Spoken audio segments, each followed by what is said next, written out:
હવે કેટલીક વખત જો દર્દીને માથામાં ટ્યુમર હોય તો એવા દર્દીઓ અમારી સામે લાંબા સમયના માથાના દુખાવા સાથે કે કોઈ ખેંચ અલગ પ્રકારની ખેંચ સાથે કે બેહોશીના લક્ષણ સાથે કે કોઈ એક હાથ પગ એમના નબળા પડી ગયા હોય તેવી રીતે, અને કેટલીક વખત બહુ સ્પેસિફિક જગ્યાએ જો ટ્યુમર હોય તો જોવામાં તકલીફ પડતી હોય છે, જે પિટ્યુટરી ટ્યુમરમાં હોય છે, સાંભળવામાં અને ચહેરામાં નબળાઈ આવતી હોય છે, જે એકોસ્ટિક ન્યુરોમામાં હોય છે.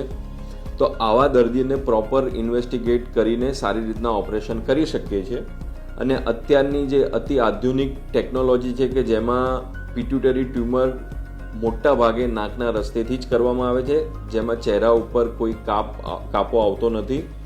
અને એકોસ્ટિક ટ્યુમર જેવા ટ્યુમર વખતે ઓપરેશન દરમિયાન ઇલેક્ટ્રિક કરંટ ઇલેક્ટ્રોડ રાખીને મેક્સિમમ નસો બચાવવાની કોશિશ કરાતી હોય છે.